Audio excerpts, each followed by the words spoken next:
Telepathy. ഒരു മനുഷ്യൻ വേറൊരു സ്ഥലത്തിരിക്കുന്ന മനുഷ്യനായിട്ട് മനസ്സുകൾ തമ്മിലുള്ള ഒരു കമ്മ്യൂണിക്കേഷനാണല്ലോ നമ്മൾ ടെലിപതി എന്ന് പറയുക. ഇതെങ്ങനെയാണ് പോസിബിൾ ആവുന്നത്? ഓക്കെ. എങ്ങനെയാണ് പോസിബിൾ ആകുന്നതിന് മുമ്പ് ഇതിലെന്തെങ്കിലും സാധ്യതയുണ്ടോ എന്ന് പറഞ്ഞതിന് ശേഷം നമ്മൾ പോസിബിളാണ്. അതിനാദ്യമായിട്ട് നമ്മൾ വളരെ സയൻറ്റിഫിക് ആയിട്ടുള്ള നമ്മുടെ ഒരു പുസ്തകമുള്ളത് the way of the explorer എന്ന് പറഞ്ഞൊരു പുസ്തകമുണ്ട്. ഇത് 1970കളിൽ എഴുതപ്പെട്ട പുസ്തകമാണ്. അപ്പോളോ യാത്രികനായ എഡ്ഗർ മിച്ചലാണ് ഈ പുസ്തകം എഴുതിയിട്ടുള്ളത്.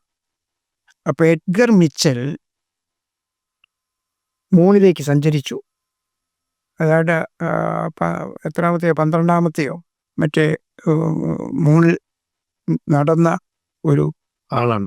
ഒരു എന്താ പറയുക, ഗവേഷകനാണ്, ആസ്ട്രോനോട്ടാണ്. അപ്പോൾ അവിടെ ഈ പേടകത്തിൽ നിന്നിറങ്ങി അമേരിക്കൻ പതാക നാട്ടിയതിന് ശേഷം തിരിച്ചു പോരുന്നതിന് മുമ്പ് ഇദ്ദേഹത്തിന് OBE അനുഭവം ഉണ്ടായി. OBE ആയിരിക്കണം, കാരണം അദ്ദേഹം അതിനകത്ത് വളരെ വ്യക്തമായിട്ട് വിശദീകരിക്കുന്നുണ്ട്. എനിക്ക് എൻ്റെ ശരീരം വിട്ട പോലെ തോന്നി. ഞാൻ ഈ പ്രപഞ്ചത്തിനെ മുഴുവൻ ഒരു പ്രത്യേക രീതിയിൽ ദർശിക്കാൻ തുടങ്ങിയിരിക്കുന്നു. ഞാൻ സമാധി അവസ്ഥയാണ് കൈവരിച്ചിരിക്കുന്നത് എന്നുള്ള തോന്നലാണ് എനിക്കുണ്ടായിട്ടുള്ളതെന്നും പറഞ്ഞു വളരെ വ്യക്തമായിട്ട് ഈ പുസ്തകത്തിൽ എഴുതിയിട്ടുണ്ട്. The way of the explorer. അങ്ങനെ ഇരിക്കുന്ന അത് കുറേ നേരത്തേക്ക് ഉണ്ടായിരുന്നുള്ളൂ, ഏതാനും മിനിറ്റുകളായിരിക്കാം, ആ സമയം പറഞ്ഞില്ല. അതിനുശേഷം അദ്ദേഹം സാധാരണ രീതിയിലായി. അപ്പോൾ between the moon and earth ഡിസ്റ്റൻസിൽ കൂടെ ടെലിപ്പതി സാധ്യമാകുമോ എന്നുള്ളൊരു പരീക്ഷണത്തിൻ്റെ ഉദ്ദേശം കൂടി ഉണ്ടായിരുന്നു ഈ അപ്പോളോ യാത്രികന്. ഇത് ഭൂമിയിലിരിക്കുന്ന പാരാസൈക്കോളജിസ്റ്റും എഡ്ഗർ മിച്ചലുമായിട്ടുള്ള ഒരു അണ്ടർസ്റ്റാൻഡിങ് ആയിരുന്നു. നാസയ്ക്ക് അതിന് എതിർപ്പൊന്നുമില്ലായിരുന്നു.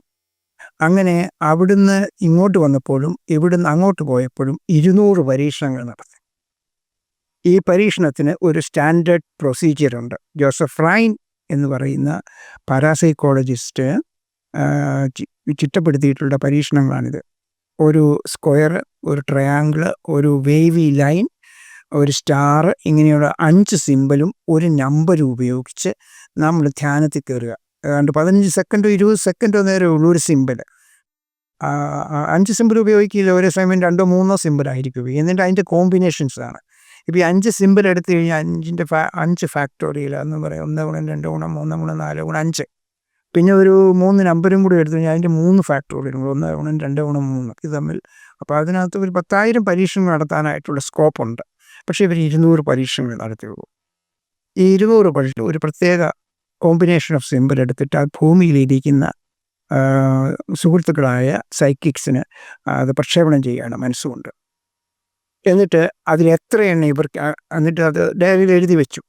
ഞാൻ ഇന്നിപ്പം ഈ സമയത്ത് പ്രക്ഷേപണം ചെയ്തതാണ്. അവരും അതേ സമയത്ത് അവരുടെ ഡയറിയിൽ എഴുതി വെച്ചു.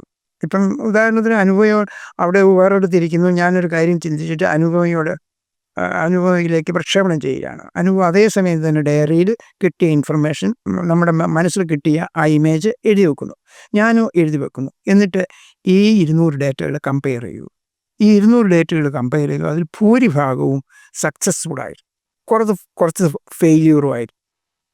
അതിന് തോട്ട്സ് ത്രൂ സ്പേസ് എന്ന് വേണമെങ്കിൽ നമുക്ക് പറയാം. അതിനാണ് ടെലിപ്പതി എന്ന് പറയുന്നത്. ഇതാണ് നമുക്ക് ഇന്ന് അറിവുള്ളതിലെ ഏറ്റവും സക്സസ്ഫുള്ളായ പരീക്ഷണങ്ങളിൽ ഒന്ന്.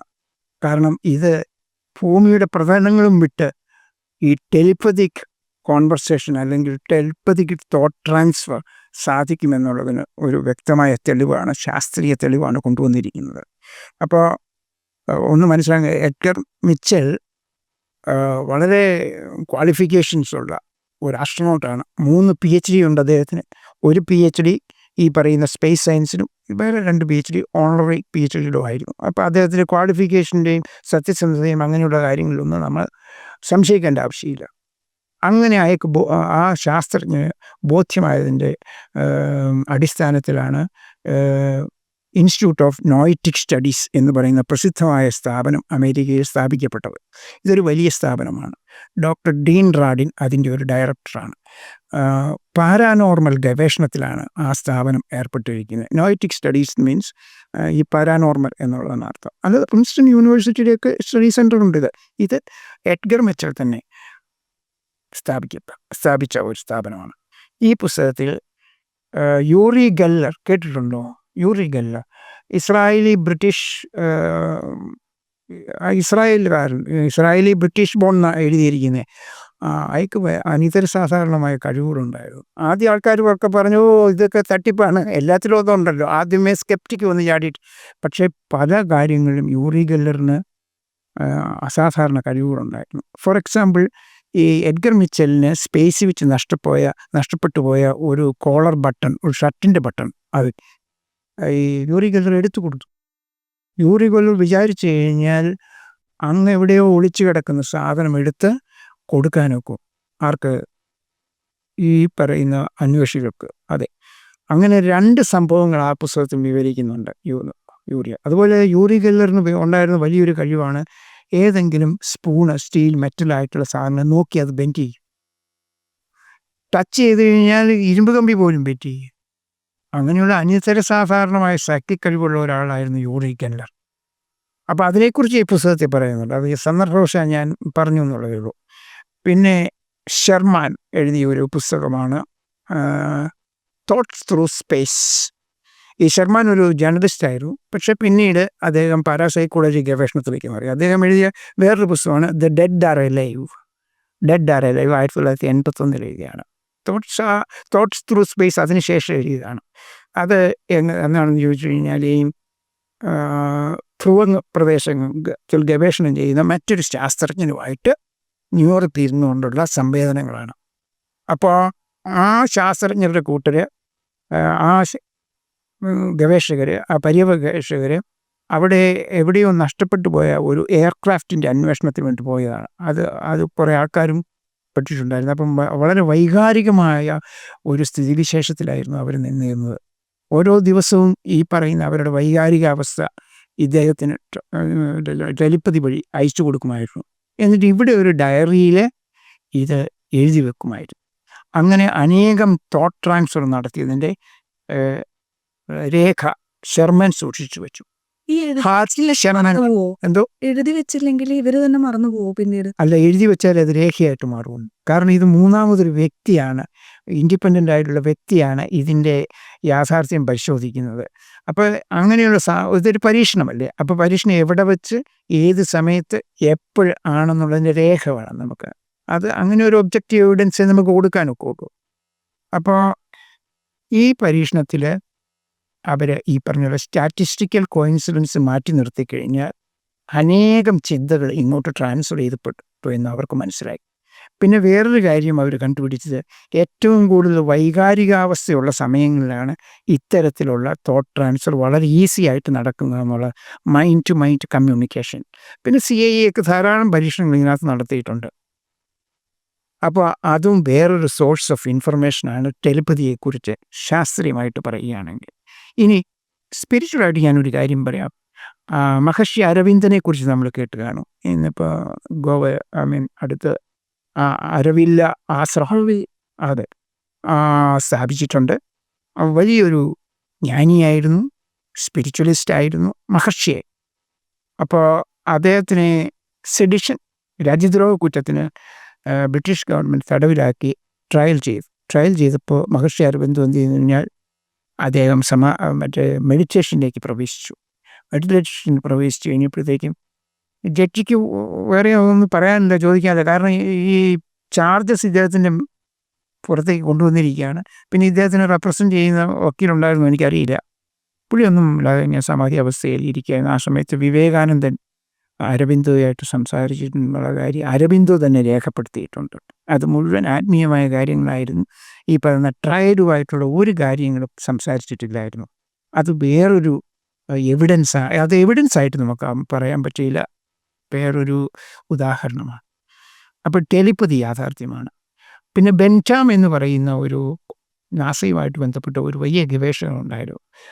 പുള്ളി വളരെ സ്വിപ്പിംഗ് വിതൗട്ട് ബ്രൂം അങ്ങനെ കണ്ടൊരു പുസ്തകമാണ് എഴുതിയിരിക്കുന്നത്. ആ പുസ്തകത്തിൻ്റെ പേര് ഞാനിപ്പോൾ ഓർക്കുന്നില്ല. വളരെ മുമ്പ് വായിച്ച ഒരു പുസ്തകമാണ്. അതിനകത്ത് ഈ ടെലിപ്പതിക് വേവ്സിൻ്റെ വേവ് ലെങ്ത് ചിട്ടപ്പെടുത്താനായിട്ടുള്ള ശ്രമം നടത്തിയിട്ടുണ്ട് അദ്ദേഹം. അത് പോസിബിളാണ്. അത് പോസിബിളാണ്. അത് വളരെ കോംപ്ലക്സ് പരീക്ഷണത്തിൽ കൂടിയാണ്. ഏറ്റവും കൂടുതൽ വേവ് ലെങ്ത് ഉള്ളത് എന്ന് പറയുന്നത് എക്സ്റേ, ഗാമ റേസ് ഇങ്ങനെയുള്ളതിൻ്റെ വേവ് ലെങ്ത് വളരെ കൂടുതലാണ്. അതിന് എനർജിയും കൂടുതലാണ്. പിന്നെ അതിപ്പോൾ ഒരു സ്പ്രിങ് സങ്കല്പിച്ച് കഴിഞ്ഞാൽ, ഒരു ഫ്ലെക്സിബിളായിട്ടൊരു സ്പ്രിങ് സങ്കല്പിച്ച് കഴിഞ്ഞാൽ അത് നമ്മൾ ആദ്യത്തെ കുറേ ഭാഗം നമ്മൾ വിടത്താതിരിക്കുക, അടുത്ത ഭാഗം കുറച്ചൊന്ന് വിടത്തി, അടുത്ത ഭാഗം കുറേ കൂടുതൽ വിടത്തി, അതെല്ലാം ഈക്വലായിട്ട് ഡിവൈഡ് ചെയ്തിട്ട്, മനസ്സിലായില്ലേ? അങ്ങനെ കുറേ കൂടെ വിടത്തി, പിന്നെ കുറേ കൂടെ കൂടുതൽ വിടത്തി. അതായത് ഇപ്പോൾ ഒരു 5 സെൻറ്റിമീറ്റർ എടുക്കുന്നുണ്ടെങ്കിൽ നമ്മളൊരു 10-50 സെൻറ്റിമീറ്റർ ഉള്ള സ്പ്രിങ് ആണ് സങ്കല്പിക്കേണ്ടത്. തോട്ട് എക്സ്പെരിമെൻറ്റിന് ചിലവൊന്നുമില്ല, കാശ് കൊടുത്ത് സ്പ്രിങ് വാങ്ങിക്കേണ്ട ആവശ്യമോ. ആദ്യത്തെ 5 സെൻറ്റിമീറ്റർ വളരെ കോമ്പാക്റ്റായിട്ട് നിർത്തി, അടുത്ത 5 സെൻറ്റിമീറ്റർ എന്തായി കുറച്ചൊന്ന് പിടിച്ച് നിർത്തി, അടുത്ത 5 സെൻറ്റിമീറ്റർ കുറച്ചുകൂടെ പിടിച്ച്. അപ്പോൾ ഈ 5 സെൻറ്റിമീറ്റർ എന്നുള്ളത് അടുത്തതാകുമ്പോൾ 7 സെൻറ്റിമീറ്റർ, അടുത്താകുമ്പോൾ 9 സെൻറ്റിമീറ്റർ, അടുത്താകുമ്പോൾ 11, അങ്ങനെ നീട്ടി അവസാനം ഈ സ്ട്രിങ് മാത്രമാവും. ആ സ്ട്രിങ് മാത്രമാകുന്ന ലെവലിലാണ് ഈ ടെലിപ്പതി വേവ്. കേട്ടോണം. എന്നാലും അതിന് എവിടെയോ ഒരു ചെറിയ വളവുണ്ട്. ആ വളവ് സംഭവിക്കുന്നത് 40,000 കിലോമീറ്ററിന് ശേഷമാണെന്നുള്ളതാണ് ബെൻറ്റാം രേഖപ്പെടുത്തിയ പരീക്ഷണങ്ങൾ. അപ്പോൾ ഒന്ന് ആലോചിച്ചോണം, ഈ 40,000 കിലോമീറ്റർ ഭൂമിയുടെ സർക്കംഫറൻസിന് തുല്യമാണ്. ഭൂമിയുടെ സർക്കംഫറൻസ് ഉദ്ദേശം 40,000 കിലോമീറ്ററാണ് ഒരു വേവ്.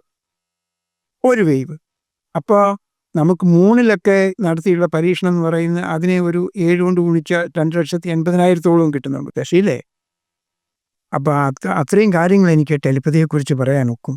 പിന്നെ ഞാൻ എൻ്റെ ഡയറിയിൽ ടെലിപ്പതി ഒരാൾ എനിക്ക് ടെലിപ്പതി സംബന്ധിച്ച് ഇൻഫർമേഷൻ വേണമെന്ന് പറഞ്ഞ് ഞാൻ അതിനെക്കുറിച്ച് വർക്ക് ചെയ്തു. ഡയറി കുറേ കാര്യങ്ങളും കൂടെ എഴുതി വെച്ചിട്ടുണ്ട്. അത് ഞാൻ ഇന്ന് അതൊന്നും കൂടെ നോക്കിയിട്ട് എനിക്ക് പറയാൻ സാധിക്കുകയുള്ളൂ. അതുകൊണ്ട് എനിക്ക് പറയാനുള്ളത് ഇതാണ്, ടെലിപ്പതി യാഥാർത്ഥ്യമാണ്.